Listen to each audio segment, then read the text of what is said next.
My grandfather died and left me everything. $2 million. His business, 3 properties, the whole estate. My mother called me the next morning, not to grieve, not to remember him. She wanted to know when I'd sign it over to her. I said no. That was 7 days ago. Now I'm sitting in her living room, staring at 2 lawyers she hired without telling me. There's a contract on the table with my name already typed in. My sister won't make eye contact. My stepfather stands in the corner with his arms crossed like a bodyguard. My mother leans forward, her smile sharp as glass, and says the words I'll never forget. "Sweetheart, let's not make this ugly. Sign the papers, and we can all move on like a family." I look down at the pen in front of me, and I finally understand. They never saw me as family. They saw me as an obstacle. Let me take you back to the moment I should have seen this coming. I was 17, Thanksgiving dinner. My mother stood at the head of the table in our suburban Milwaukee home, carving knife in hand, and announced that my college fund no longer existed. Just like that, between the turkey and the sweet potatoes. "There was an emergency," she said, not looking at me. "Medical bills we couldn't avoid."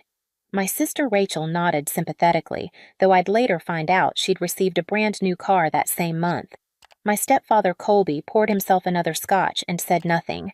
Grandpa Walter, sitting at the far end of the table, set down his fork. His voice was quiet, calm, deadly. "What medical bills, Patrice?" She smiled, that same smile I'd seen 1,000 times, the one that meant she'd already decided the conversation was over. "Dad, I don't think this is appropriate dinner discussion." But he didn't back down. "I asked you a question." The room went silent. You could hear the kitchen clock ticking. Then my mother's face changed. Her voice turned ice cold. "You've always loved her more than your own daughter, haven't you?" She wasn't talking about me. She was talking about herself. And just like that, she made herself the victim. Grandpa stood up, threw his napkin on the table, and walked out. He didn't say goodbye. Didn't finish his meal. I found him sitting in his truck in the driveway 20 minutes later. "Get in," he said. We drove to his hardware store, Walter's Hardware and Supply, the place he'd built from absolutely nothing in 1973. 50 years of sweat and careful decisions. He unlocked the door, turned on the lights, and walked me through the aisles in silence. Then he stopped in front of the original cash register, the one he refused to replace even after it stopped working. "You know why I kept this?" he asked. I shook my head. "Because it reminds me what happens when you build something just to watch other people try to take it apart." He turned to face me, and what he said next, I'll never forget. "Your mother has spent her entire life trying to prove she deserves things she never earned. And when I'm gone, she's going to come for everything I built. I need you to promise me something, Malin. Don't give it to her. Not a single dollar. Not because I don't love her, but because giving her money is like handing gasoline to someone standing next to a fire." I was 17. I didn't fully understand, but I nodded anyway. Over the next 5 years, I watched the pattern repeat. My mother spending money that didn't exist. Colby enabling her with silence. Rachel, who eventually changed her name to Clarice during some spiritual retreat in Sedona, learning to weaponize emotions to get what she wanted. And Grandpa, quietly documenting everything. Every loan he gave my mother that she never paid back. Every promise she broke. Every lie she told. I didn't know about the journal back then. I didn't know he was keeping a record. But I should have known he was preparing for war, because that's exactly what this became. The moment he died and left me everything, his business, his properties, $2 million in savings, my family stopped pretending. They stopped playing nice. And that Thanksgiving dinner, the one where my mother carved the turkey and carved up my future in the same breath, that was just the beginning. That was the moment Grandpa Walter decided I was the only one he could trust. And it was the moment my mother decided I was her enemy. The air inside Mr. Holloway's office was thick with tension. Dark wood paneling, leather chairs, the kind of law office that smelled like old money and sealed decisions. My mother wore sunglasses indoors. Clarice dabbed at dry eyes with a tissue she didn't need. Colby stared at the floor. My younger cousin Zane sat at the edge of the sofa, looking like he wanted to disappear. Mr. Holloway cleared his throat and began. 5,000 to Grandpa's church, 3,000 to his housekeeper, an antique rifle to his best friend. Then Clarice received his watch. My mother got a few paintings, small tokens. Everyone shifted, waiting for the real numbers. Then Mr. Holloway read the line that detonated everything. To my granddaughter, Malin Carter, I leave the remainder of my estate, all business holdings, investment accounts, real property, and personal effects. Silence. Then Clarice gasped like she'd been struck. My mother ripped off her sunglasses. "Excuse me?" "That's correct," Mr. Holloway replied. Mr. Matthews made these changes 8 months before his passing. He was of sound mind. Properly witnessed and notarized. Clarice turned to me, face twisted. "You manipulated him." "I didn't ask for this," I said quietly. My mother stood, gripping her chair. "We'll challenge it." Mr. Holloway didn't flinch. "That's your right, but contesting a will in Wisconsin requires proof of undue influence or incapacity. Mr. Matthews underwent a mental competency evaluation specifically to prevent such claims. The documentation is airtight." Colby finally spoke. "How much?" "Approximately $2.3 million, including the business, which generates around $400,000 annually." I watched my mother's face change. This wasn't grief. This was calculation. Outside, I was halfway to my car when she caught up. Her voice had shifted. Softer now, almost gentle. "Malin, sweetheart, this doesn't have to be ugly. Transfer everything into a family trust. I'll make sure everyone gets what they deserve. No lawyers, no fighting." I stared at her, stunned by how fast she'd switched from rage to manipulation. "I need time," I said. She smiled, but it didn't reach her eyes. "Just remember, he was my father, not yours to keep." That's when it started. The campaign. Clarice posted on Facebook, vague enough to avoid legal trouble, pointed enough that everyone in our Milwaukee suburb knew exactly who she meant. Some people care more about power than family. Greed wears a nice blazer these days. My mother's church friends started calling. One left a voicemail quoting Proverbs. Another sent a group email about honoring your parents. A coworker pulled me aside. "Your mom called the office again." My boss eventually told reception to stop forwarding personal calls. I nodded, but my hands shook. Clarice texted at 2 a.m. "I hope you're proud. Zane won't even look Mom in the eye." 2 minutes later, "You broke this family."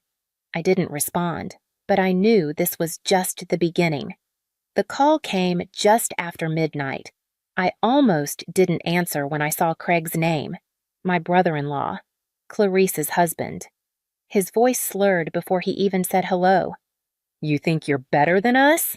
Little Miss MBA with her inheritance." "Craig, it's late." "You think we didn't see this coming?" He cut in. "You think we didn't have plans?" My throat tightened. "What plans?" He laughed, sharp and bitter. "The Naples house. Beachfront, 3 bedrooms. We put the deposit down in April. $35,000, non-refundable." April. My stomach dropped. "Grandpa didn't die until June." "Exactly," he snapped. "The man was stage 4. We got ahead of the curve, made financial decisions based on expectations." I couldn't breathe. They'd been spending his money before he was even dead, planning their future while he was dying. "You're not family anymore, Malin," Craig said, voice turning cold. "You're a barrier, and barriers get handled." He hung up. I sat on the couch, phone in my lap, staring at nothing. Then something inside me cracked open. The sobs came in waves. Deep, guttural, humiliating. That's how Ethan found me. He used his spare key when I didn't answer his texts. No questions, no judgment. He wrapped a blanket around me and just sat there, letting me fall apart. "You can't keep absorbing this alone," he said quietly. "You need someone who knows what they're doing." The next day, Zane showed up at my apartment. He looked smaller than I remembered, Not physically, but folded into himself like someone bracing for impact. I opened the door without a word. He sat on the couch, elbows on knees. I don't want the money, he said quietly. I just wanted you to know that. I nodded. Mom's not okay, he continued. She's spiraling. Clarice is making it worse. Colby's drinking by 3 p.m. You should know she's planning something. I don't know what, but she won't let this go. Thanks for telling me, I said. He stood, halfway to the door. I didn't tell them I came here. Smart. He turned back. Are you okay? I didn't answer. Not because I didn't want to, but because I wasn't sure how. That afternoon, Ethan introduced me to Samantha Reed, sharp, composed, a lawyer who specialized in estate disputes. I told her everything. The will, the harassment, Craig's call about Naples. She listened, taking notes. When I finished, she looked up. If they're escalating, we have to assume they'll file a challenge. We need proof. Anything showing your grandfather's intentions were deliberate and sound. I don't have anything besides the will, I said. Then we find it, Samantha replied. Letters, journals, conversations, anything, because this isn't just about defending your inheritance. It's about protecting what he trusted you with. I thought for a moment. Then I remembered. George Harmon, Grandpa's business partner since 1973. I think I know someone, I said. Samantha nodded. Then that's where we start.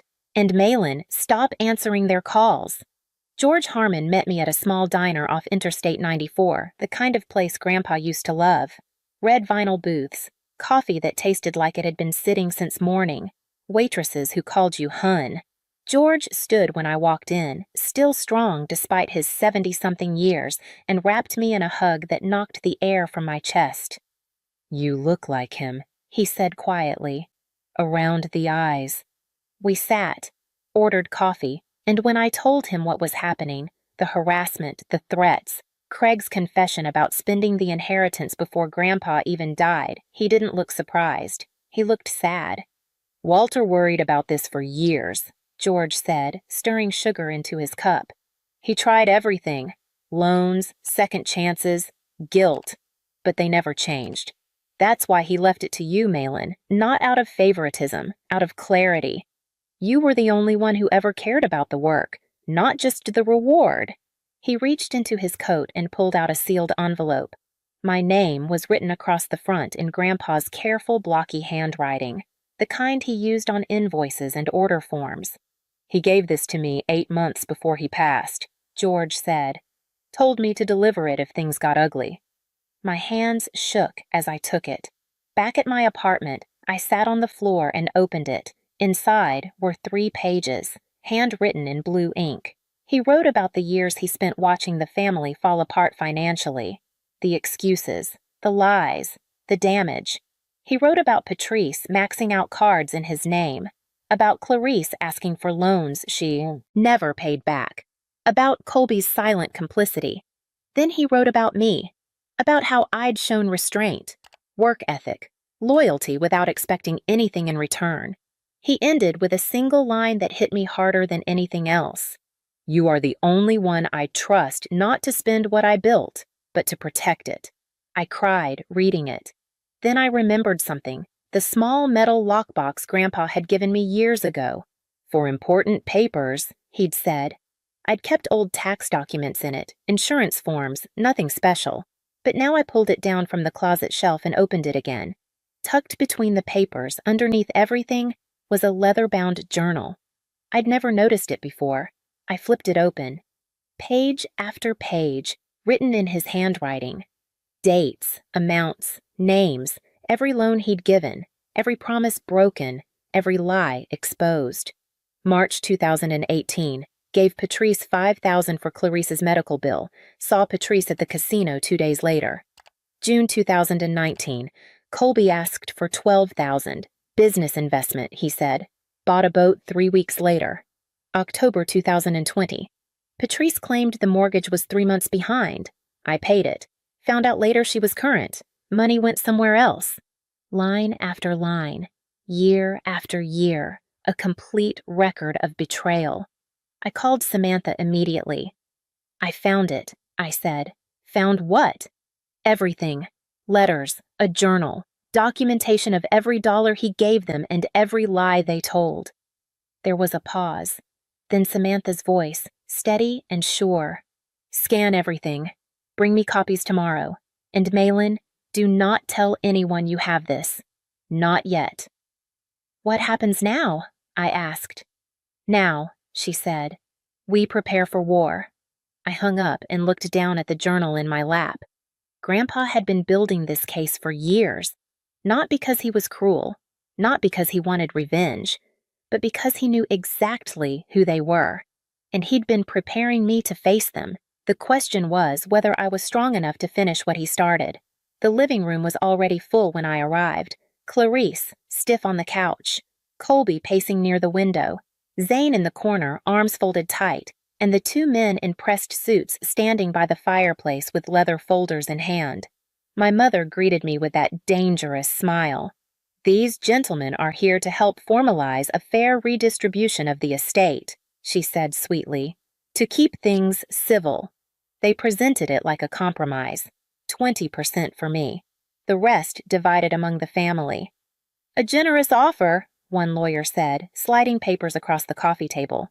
I didn't touch the pen.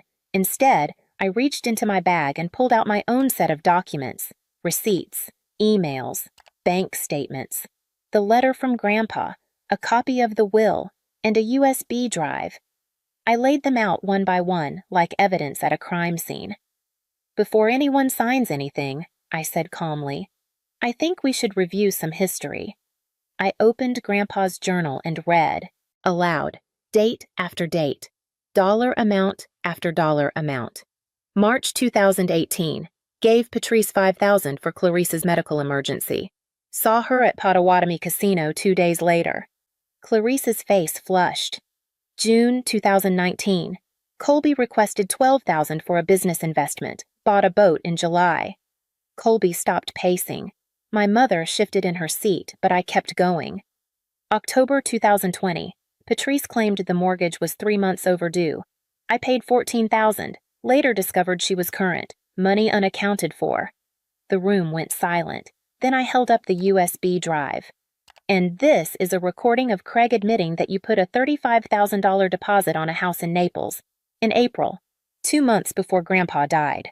One of the lawyers cleared his throat. Mrs. Carter, is this accurate? My mother opened her mouth, but no words came out. That's when Zane stood up.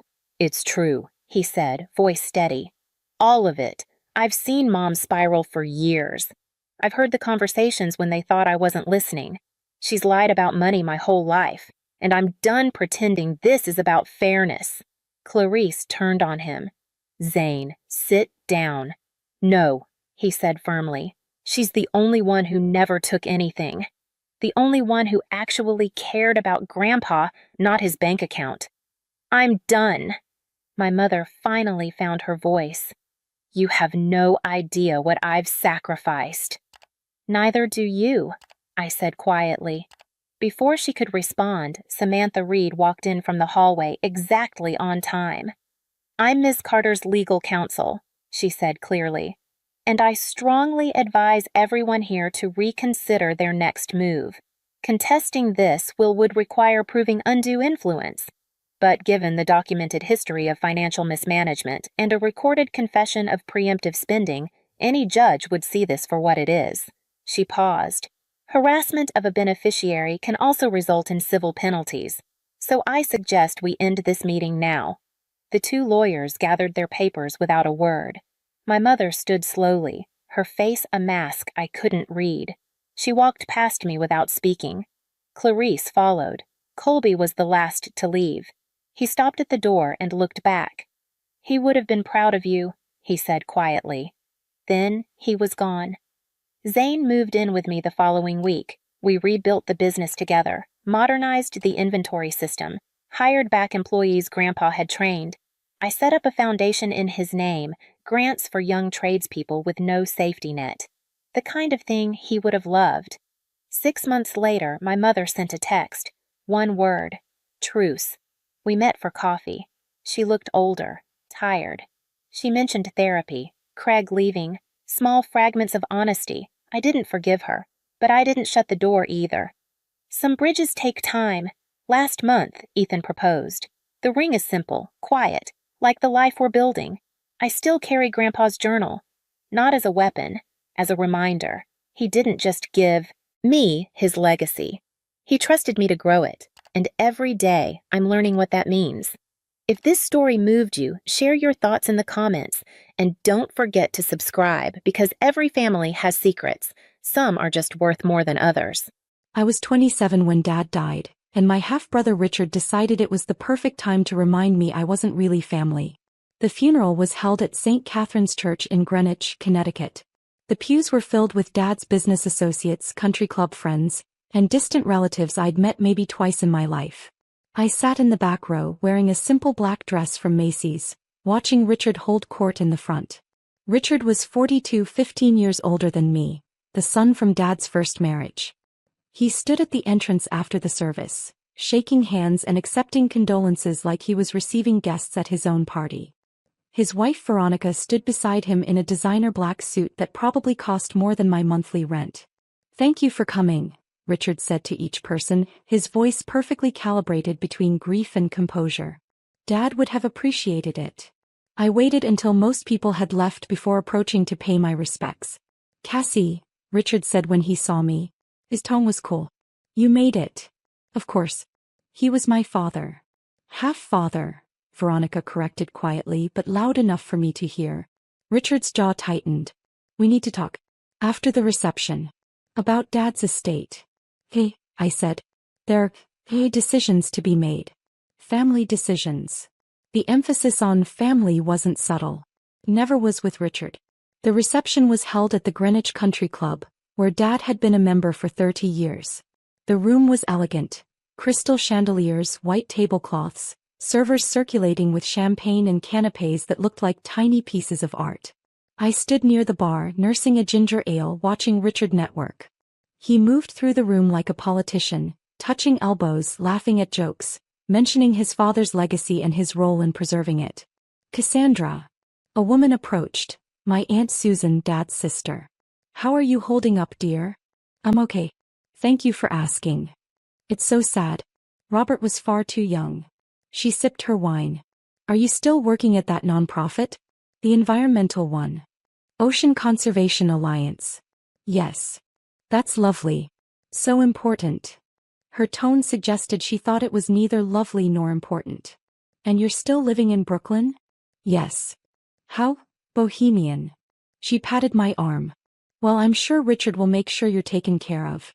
He's very responsible about family matters." I doubted that, but I smiled politely. At 6 p.m. as guests began to leave, Richard found me. "My lawyer's office. Tomorrow at 10 a.m. Don't be late." "I'll be there." "And Cassie." He lowered his voice. "This doesn't need to be difficult. Dad left clear instructions. Just accept them gracefully." Henderson and Associates occupied 3 floors of a building overlooking Central Park. The reception area was all marble and mahogany, the kind of place where even the air felt expensive. "Cassandra Morrison?" the receptionist asked. "Yes. Conference room B. Mr. Henderson is expecting you." Richard was already there when I entered, sitting at the head of a long table. Veronica sat beside him, along with a severe-looking man in his 60s I assumed was Henderson. 2 other people I didn't recognize flanked them, probably more lawyers. I took the empty seat at the opposite end of the table, my canvas bag looking shabby against the leather chairs. "Thank you for coming," Henderson said, opening a leather portfolio. "I'm William Henderson, executor of Robert Morrison's estate. We're here to discuss the distribution of assets and the reading of the will." "Let's get started," Richard said impatiently. "We all know the basic structure." Henderson gave him a measured look. "Perhaps we should let everyone hear it officially." He pulled out a document. Robert Morrison's estate consists of several components. The primary residence in Greenwich, valued at $4.8 million. A vacation property in Martha's Vineyard, valued at $2.2 million. Investment accounts totaling approximately $6.3 million. And the Morrison Family Trust, established 25 years ago, currently valued at approximately $12 million. I already knew most of this. Dad had been wealthy but not extravagantly so. Comfortable enough to live well, smart enough to plan for the future. The properties and investment accounts, Henderson continued, are divided as follows. Richard Morrison receives the Greenwich property and 70% of the investment accounts. Cassandra Morrison receives the Martha's Vineyard property and 30% of the investment accounts. Richard nodded as if this was expected. I remained quiet. However, Henderson said, the Morrison Family Trust is structured differently. Yes, Richard interrupted. It goes to me as the primary heir. Dad and I discussed this many times. Henderson's expression didn't change. Actually, Robert made significant changes to the trust structure 8 years ago. Changes he apparently didn't discuss with you. Richard leaned forward. What kind of changes? The trust now operates under a managed structure. The assets remain in trust, with monthly disbursements approved by a designated trustee who has sole authority over distributions. Fine, Richard said. Who's the trustee? You. No, Henderson replied. He looked directly at me. Cassandra Morrison is the trustee. The silence in the room was deafening. That's impossible, Richard said flatly. It's documented fact. Henderson slid papers across the table. 8 years ago, when Cassandra was 19 and started college, Robert restructured the trust. He appointed her as trustee with full authority over all disbursements, investment decisions and distribution schedules. But she was 19, Veronica protested. A child. A legal adult, Henderson corrected. And one who has been managing the trust expertly for 8 years. Under her management, the trust has grown from $8.2 million to its current value of $12 million. Richard's face had gone red. Dad wouldn't have done this. He knew I was the responsible one. I'm the businessman, the one who understands finance. Robert felt differently, Henderson said calmly. According to his notes, he chose Cassandra because she demonstrated financial prudence, ethical judgment, and genuine understanding of the trust's purpose. This is insane, Richard stood up.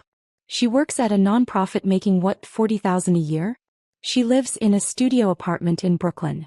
She drives a car that's older than she is. She lives within her means, Henderson interrupted. Which was precisely Robert's point. I sat very still watching Richard process the information. His face cycled through emotions. Disbelief, anger, calculation. Wait, he said slowly. The monthly disbursements from the trust. The ones that have been going to me for years. Those require her approval. Yes, Henderson confirmed. Every month, Cassandra reviews and approves disbursement requests. You currently receive $18,500 monthly from the trust. Your mother receives $12,000. Your sister Diane receives $8,000. Richard turned to look at me. Really look at me.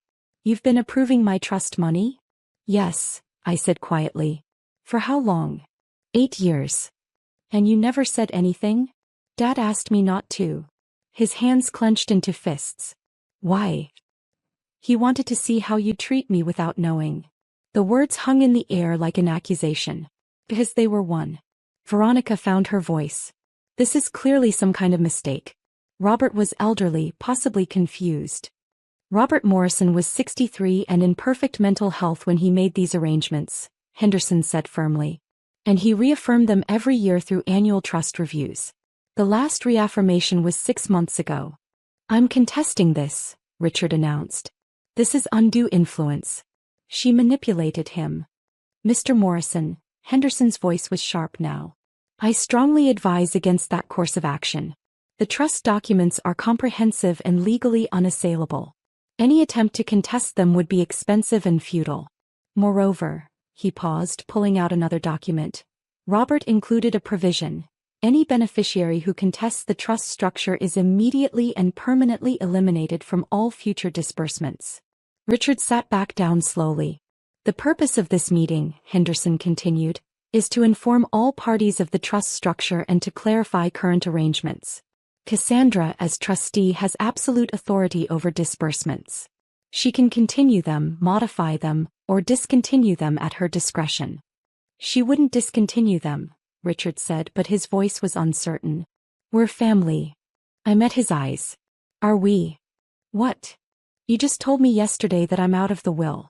That this was for family only. So I'm asking, are we family? Richard's mouth opened and closed. No sound came out. Richard has been receiving $18,500 monthly for the past 8 years, Henderson read from his notes. That's $222,000 annually. Over 8 years, that's $1.776 million. All approved by Cassandra. His mother, Patricia Morrison, has received $12,000 monthly, $96,000 annually, totaling $768,000 over 8 years.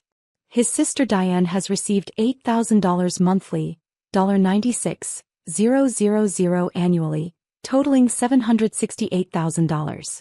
Henderson looked up. In total, Cassandra has approved $3.312 million in disbursements to Richard's side of the family over the past 8 years. And what has she taken for herself? Veronica demanded.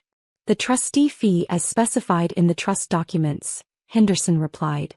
3% of trust assets annually, which is standard and quite reasonable. That comes to approximately $30,000 per month currently. Richard's eyes widened. You make $30,000 a month? Yes, I said. But you live in Brooklyn. You work at a nonprofit. You dress like, he gestured at my simple outfit. Like someone who lives within her means, I finished. Yes. This is ridiculous, Richard said, but his voice had lost its authority. You can't possibly manage a $12 million trust. You don't have the experience, the knowledge. I have a master's degree in finance from Columbia, I said calmly, which I completed while working full-time. I'm also a certified financial planner and a chartered financial analyst. I've been managing the trust for 8 years, during which time it's grown by $3.8 million. Richard stared at me. You have a master's degree? From Columbia. Yes. When did you, how did I not know this? You never asked, I said simply. In 8 years, you never once asked about my education, my work, or my life. You assumed I was poor and unsuccessful. You never wondered why. Veronica leaned forward. If you're so educated and successful, why do you work at a nonprofit? Because I want to, I said. Because the work matters to me. Because I don't need to prove my worth through my job title or my apartment size. Henderson cleared his throat. The question before us is the continuation of disbursements. Cassandra, what are your intentions? All eyes turned to me. I thought about yesterday. About Richard standing at Dad's funeral, telling me I was out of the will. About 8 years of dismissiveness, of being treated like I didn't matter, of being excluded from family events and decisions. About Richard's birthday party last year, when I wasn't invited because it's really just for close family. About the Christmas before that when he'd asked me not to come to the family dinner because Patricia finds it uncomfortable having Robert's second family there.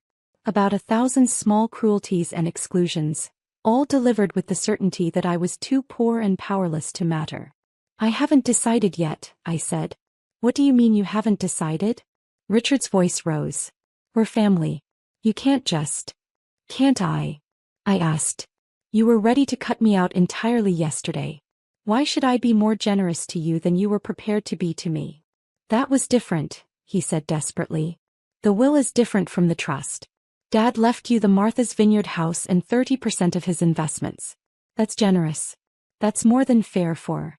He stopped himself, but we all heard the unspoken word. For a half-sister. For someone who wasn't really family. For what? I asked quietly. Finish the sentence, Richard.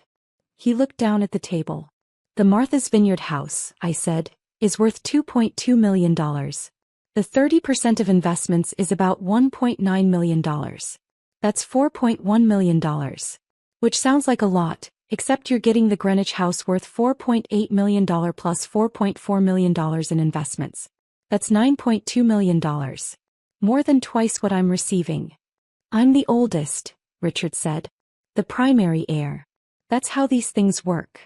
And yet Dad gave me control of the trust, I pointed out. The trust that you've been living on for years. Doesn't that tell you something about what he really valued? Richard's jaw worked. What do you want, Cassie? Money? Fine. I'll give you some of my inheritance. Just don't cut off the trust disbursements. I don't want your money, I said. I want to understand why you've treated me like I don't exist for 8 years. Why you've excluded me from family events. Why you told me yesterday that I'm not family. I never said that, he protested weakly.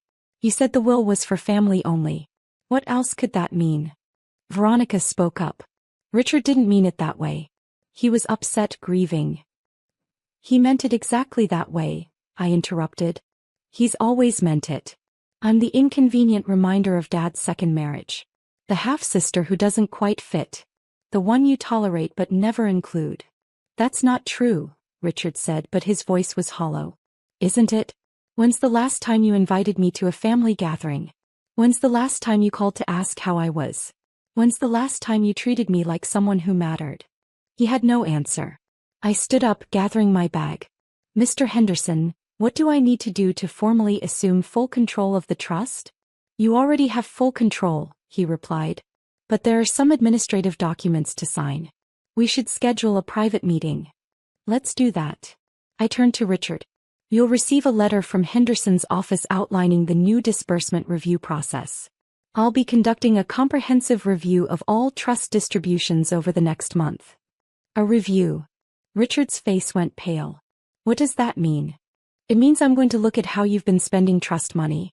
Whether it's being used responsibly. Whether continued disbursements are justified. You can't do this, he said, but there was no conviction in his voice. Actually, I can. It's literally my job as trustee. I looked at Henderson. When should we meet? Tomorrow at 2 p.m.? Perfect. I walked toward the door. Cassie, Richard called. Please. Let's talk about this. As family. I turned back. Now I'm family? Yesterday I was out of the will. Today when you need something I'm family. Interesting how that works. I made a mistake, he said. I was upset. I shouldn't have said that. You're right, I agreed. You shouldn't have. But you did. And it wasn't the first time. It was just the first time it mattered. I left, closing the door on Richard's protests. Henderson's office the next day was a smaller conference room.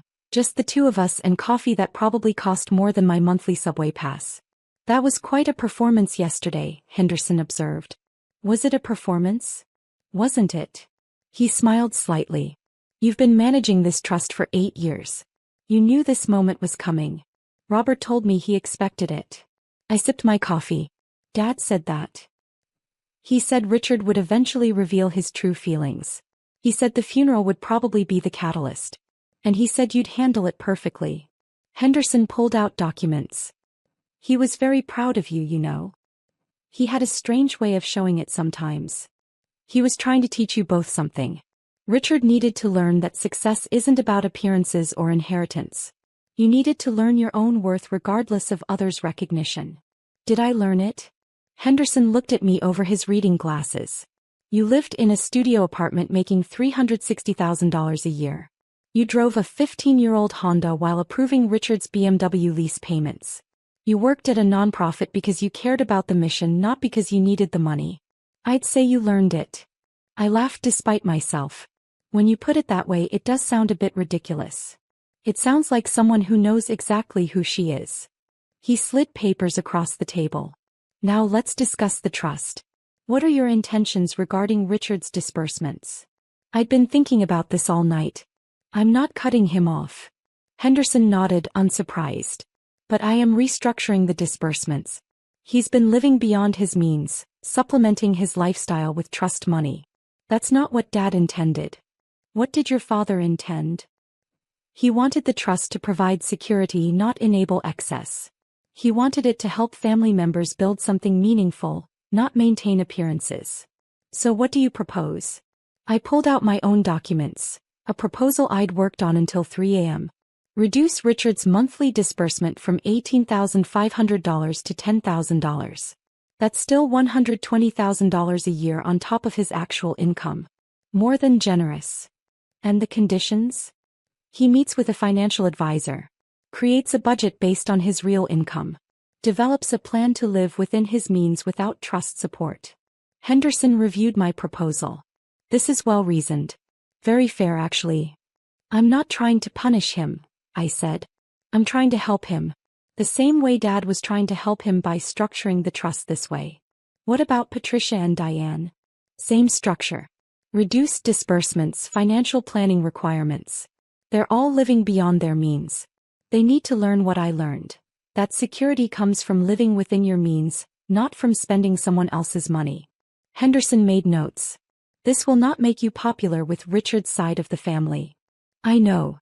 They may never forgive you. I know that too. He looked up. And you're at peace with that? I thought about it. I spent 8 years trying to earn their acceptance. Working hard, staying quiet, approving every disbursement they requested. And none of it mattered. Richard still told me I wasn't family.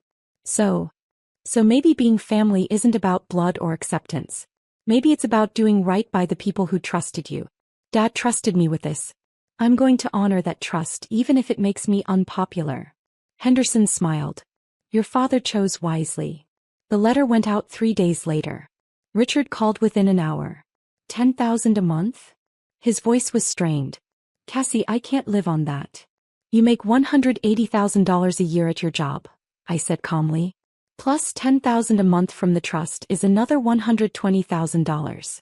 That's $300,000 a year. Most people would consider that quite comfortable. But my expenses, the house, the club membership, the cars. Our choices, I finished. You chose to buy a house that requires trust money to maintain. You chose country club memberships and luxury cars. Those are your choices, not my responsibility. This is revenge, he said bitterly. For what I said at the funeral. No, I said. This is me doing my job. If I wanted revenge, I'd cut you off entirely.